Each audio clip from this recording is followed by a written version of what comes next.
Njengoba ngeke ngasho nje mfethu ngathi yabona wena isikhathi somfethu esiboshwe sesikhuluma ngabantu abajinius ngempela. So khumbula nje iscenario kaThabo Best. Lo mjida mfethu ngokwami ngiyathi umaster umuntu wesibili okwazi ukweqa ejele in such a way eqe ngayo. Oqala yilo muntu ngithi wase Mexico abambiza ngo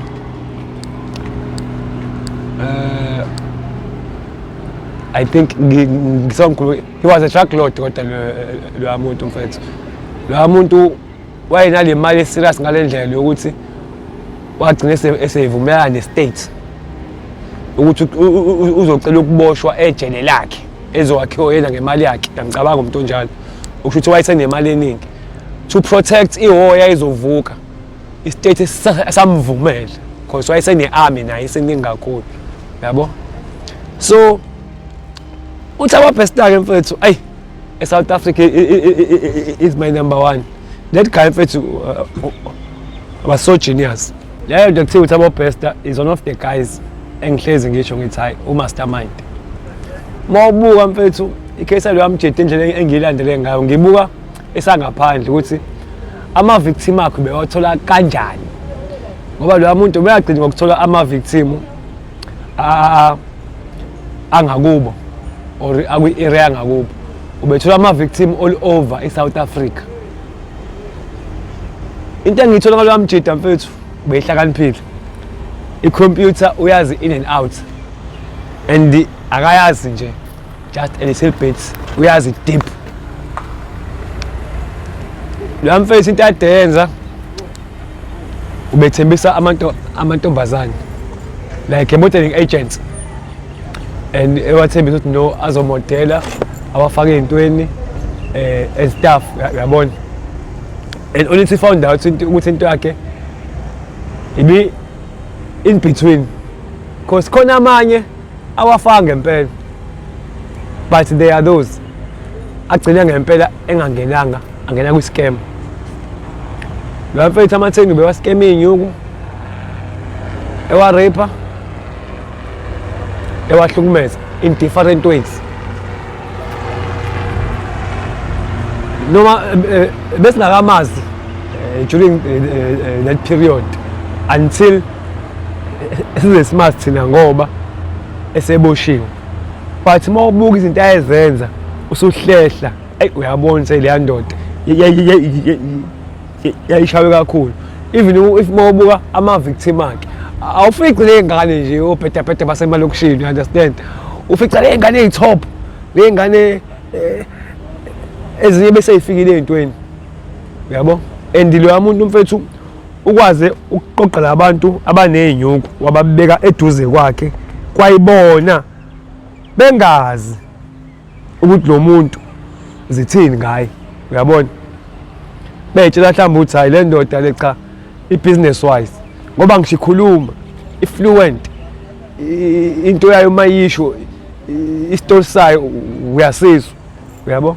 So uyambona umuntu okwaze ukuthi engaphandle athi enyukubeza amantombazane abantu abagadwe kanje eSouth Africa athi bahlukumeza kube khona kwazi ukubasiza ukuze kuzophusheka kahle lobugebengu bakhe ngoba phela lawade ewasiza uthi ngempela ayaphumelela ubenzela ukuthi lawa afuna ukuthi enze into zakhe wrong esenalento ukuthi vele nobani baba right kanti cha akuseze kuba njalo ukubona. Okay bambophile uBest baqede. We didn't know much ngalo amjeda mfethu until aze eqa uyabona. No, I mean ukuthi aze eqa until azabonwe i-victim eyamkhanyisa yamshisisa yathi how can you say uThabo Best washona because phela thina besazi ukuthi uThabo Best washona ngithi sonke and uThabo Best wayekade washona. Hayi mhlambe njoba wayesebona mhlambe kwase kuphela inyanga, no kwase kuphela isikhathi eside time lapse seningi kakhulu njobe esebonwa i-victim ithi noma kuthiwani whatever you can tell me I know this guy le guy angenzi 1 2 3 nayeke indaba isihamba isitrenda izifika kubantu aba serious abathi mebeyibona their picture kwathiwa yes this can be Thabo Bester but Thabo Bester yonke into accurate ukuthi lo muntu washona wangcwatshwa nje we understand yonke into yayiqondile. So who is this guy? Uyabo? And basala abantu benalo mbuzo. Okay, ukuze bazi ukuthola ukuthi who is this guy base betracer ngale ntombazane ehamba nalo guy ekuNandipha Magudumane. uMagudumane mfethu uyena umuntu owenza ukuthi uBester abambeke kanjani mfethu, because ukuthi uBester washona yonke into yayiqondile ngithi certificate sasi right yithuna likhona yonke into nje mfethu right bawukhona ama claim ayifala aclaim aclaim uyabo. So ukuze amaphoyisa manje abe neshow ukuthi lo muntu lo ambambile obonakala esithombe iThabo Bester kwakufanele kutholakale lo sisi lo, because no sisi she was a well known person too, Nandipha Magudumane. And Nandipha wayaziwa ukudlula uThabo Bester because Nandipha uyodokotela enamaseja lakhe. Nandipha was also having a show ka-DStv angisazi iphi show yakhe. So lo muntu was a well known person. So into esingenwa ngayeke manje ukuthi let's trace uNandipha. I think nabo bayibona ukuthi ayajamba uyabona, because phela ngokwami mfethu ngeke ngithi igazi lomuntu liyakhuluma ngoba Bester abonwanga amaphoyisa, you understand, and naye ubuya usayitshela ukuthi everything is sorted seku right ayisekho into ezokwenzeka, uyayibona lo nto kanti ushaye phansi yabo uzoshisiseka. So if beyibona nabo benoNandipha they ran away. Angithi banenyu babaleka if le country ababanjelwa kuyona konje, yes, but babaleka bala eAfrica into ababalekisayo ukuthuka. Ngeke uze ungathuki usuwakhokha imali engaka ukuze ukhishwe ejele yabo, ngoba iningi imali ayikhipha mfethu lamjede ukuze akwazi ukuthi escape.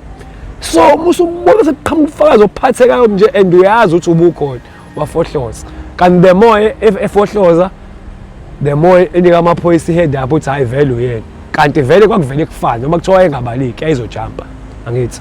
So mebaleka kwathiwa autopsy siyomba lo muntu esamgcwaba bese tshela ukuthi ubani uThabo Bester, samthwala lo muntu yakhahlele autopsy sakuyena uThabo Bester lo usibani bani uyabo, njengoba sebetholakala ke sebebuyiswa back. And mfethu umaster lo ngisasho namanje there are a lot of people who are included eqini kukaThabo Bester. You cannot tell me mfethu ifacility egadwe njengemanga wonke ungahamba umuntu kanje yani, and mawubuka mfethu that's a movie in disguise. I wish nje ukuthi but not that I wish, I know ukuthi ukhona oyenza movie ngale yanto, because ngempela ukuthi uyayibuka it's a movie in South Africa esa experience athi na direct ukuthi umuntu eqe eprison because isidumbu abasithatha sakuthi sikwazile ukuthola as a country ukuthi umfana owayishayiswa emoto somewhere eJozi wayiswa eMakhazeni, okusho ukuthi wathathwa eMakhazeni wazo smugglishwa ukuthi afakwe ngaphakathi ejele from inside prison ayofakwa endlini kaThabo Bester ema-isolation. uThabo Bester aphinde akwazi ukuthi, and if ubuka according to my understanding uyabona ukuthi uThabo Bester waphuma ngayo le moto yesidumbu yabona le moto yesidumbu definitely sure Thabo Bester arrived,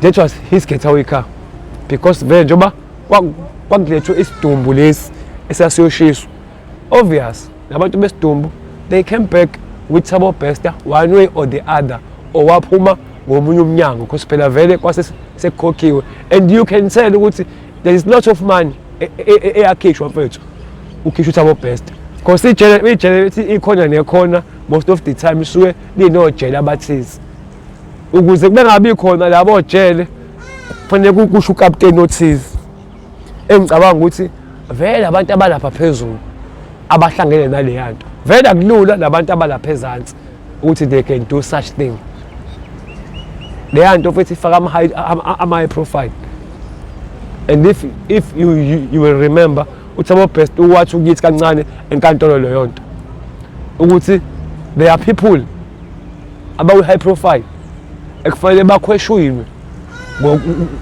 ngokweqa kwakhe lelo mfethu lela jele lingakayana akaze kweqe umuntu bese kuzokuthi uThabo Best in a movie way it does not make sense so it tells us ukuthi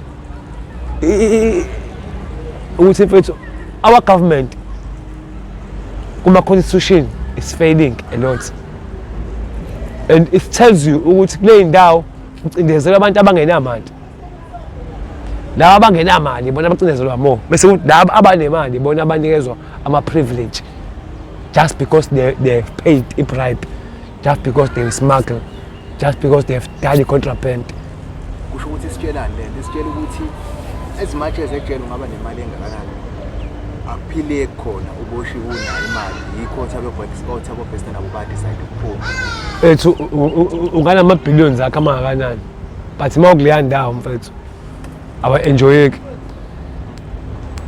kunalokho imali yakhe idliwa ijele lidla kanjani ijele na uthumela ojele bokhipha imali yakho fanele ubanike something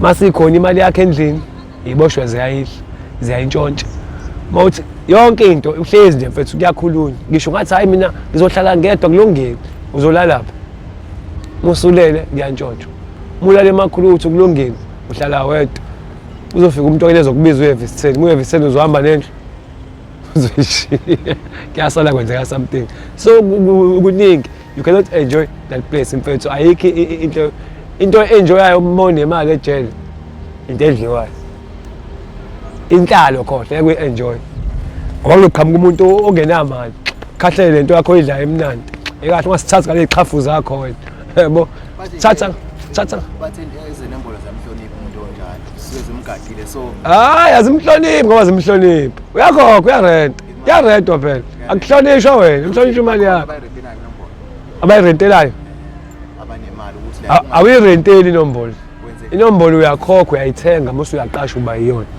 abantu abarente abantu abangayishaya inombolo awuyirenteli but uyakwazi ukukhipha imali ila abantu sesithi lapho sithi wayithenga wena inombolo yabo so uyithenga ekuyithenga nakhona phela njengoba usukuyithenga futhi usugoqiwe phela abantu sisebenza ngemali bese kubona ukuthi unemali ngeke singakugoqi sifuna imali so now uma ngabe uyithengile mhlawumbe ake sithi ungena usane imali wayithenga ungasakwazi ukusupply imali kwenzekani ngawo hayi musu uyithengile phela usuyiyona usuyiyona usiyozwa ngemithetho yakho awukwazi awusebenzisa mesa wenzile usungathengi phela lokho awuthengi ukugwaza phela sukuthenga ukuthi sikuqashe ube yi26 sikuqashe ube yi28 sikuqashe ube ukuthi yabona lo that usukuthenga yona ukuthi ungagwaza hayi khohlwana leyo rule nje eyakhona nje ukugwaza ungangagwaza uzoba ikhehla lakhona ayikho inkinga kodwa khona iminyango ongakwazi ukuyingena othi kuthiwa ndoda ume kancane ukwazi ukwenza phela ukuthi wena ungakhohlwa yabo into enjalo so nje mfethu iyashuba ngempela ayidlali so ekaThabo Best yasigoqa la uBest nje mfethu awonline mfethu one of the leya ndoda mfethu the scenario yayo eyangichaza kakhulu yazi sewake wenza ipart engaphakathi eprison I'm not talking about a part a huge part where kwakunama investors investor kwi business lakhe or some kind of project ayesebashayile angithatshela ube ne laptop vele so he was doing all those things ngokwami I think there was someone obesebenzisana naye ngaphandle but looking at it now I think kwakuyena uMagudumane bese ngibuka manje because leya phathi ama-investors ayifaka imali bengithi ayifaka imali I don't talk about the Kilman. I remember ngibuka i-third degree esanda kuboshwa nje uThabo Best kukhona abantu ababezosho ama-victim akhe a-investe imali hayi lawa ama-rape lawo imali. I noted something while I was watching i-third degree. uDeborah Phatha the host ye-show waloke wabuza into eyodwa ukuthi how much did Thabo Best took to you? Ayikho ngisho eyodwa yisho yonke evele ethi it took a lot of money and most it was females. Yabo, so I was like imali le abangafuni ukisho. I think 5 people or 6 uyadwa kuphela ngamuzwa ethi 35,000. Yabo laba abanye they were like ngesishi amount uyambona umuntu ukuthi utraumatize usebalela ngisho ifamily ukuthi ingabe sisawu imali engaka. So mfethu uyayishaya lo mthaka le party yakhe abanga he managed to organize the hall ama refreshment, the catering and everything. I'm talking about top things. Bafika abantu at large behamba ngemoto. Even white people who were there ba-investile angithi and wayiqondanisa lento ne-birthday yakhe ne-birthday yakhe. So it was his birthday and ama-investors, so it was a huge day. Kukhona ngisho ikhekhe walinda wafika uThabo Best kunalokho omunye kushuthi waye ku-mission. He went there wa-addressa everyone wayekhona ukuthi no guys sine-challenge uThabo Best won't make it, angazi iplane yakhe ibe late kanjani, so he'll be able ukuthi eze la tomorrow but he is willing ukuthi ucela ukukhuluma nani kwadlaba i-project here Thabo Best and uyazi uthini ubona umuntu umewina ama-award kade engekho sekudlalwe ebonga. It was something like that. Guys ngiyaxolisa ngiphuthwe iplane kanje I'm so sorry but I can see ukuthi nifile ngomningi benu. Ngiyabonga kakhulu to those aba-investile. I promise ukuthi imali zenu investe endaweni right nje washo everything wasethi uyabonga. Into emphatha kabuhlungu kakhulu nje ukuthi asafika ku-birthday yakhe but ngoba ikhekhe likhona aba-enjoy and stuff. Kanti yazi njengoba esho yonke lento usejele mabro, ejele liyabekwa ngisho elimhlophe kube ngathi kwenye indawo nje enhle. Usejele waseyavalelisa. People were enjoying the party thinking ukuthi Thabo Best hayi ngempela ubanjwe ibhanoyi kanti umuntu uboshiwe. That was the guy Thabo Best and donke lezo imali ziyakho kwi-account offshore engaziwa namanje ukuthi zayithini ngayo. I'm so nje fethu sorry about uNandi because yayisemathandweni ingane with a clever guy but now isemasimbeni. But nje ngisho ngithi mfethu lo amtshitha ngathi angaba nevari nje athi nje ayihlangani nalutho. Khulunywa ukuthi istate noma sigwebela nje ukuthi siyayihamba naye. Kodwa nje ngoba uyasho bandlaye and ngiyamthanda ngoba into yakho uyimele. Uyasho ukuthi mina not labo. And siyamsaba istate. Ngokuthi wamuzwa ukhuluma dlule ngisho ummeli lo amtshitha mfethu. Yabo. Ilawyer ilento obona kwa ilawyer nje ayidingi but ngoba ke umthetho uthi yabo because ubuye uvinje kuthiwa lento fanele ishiwe ummeli wakho ngendlela osifela ngayo umthetho wethu. So nje for me he was a wise guy. It's unfortunate nje ukuthi ukuhlalipha akho kusebenzise in such a wrong way but umprovela ukuthi kodwa futhi iboshwe hey zihlakaniphile ma bro a lot.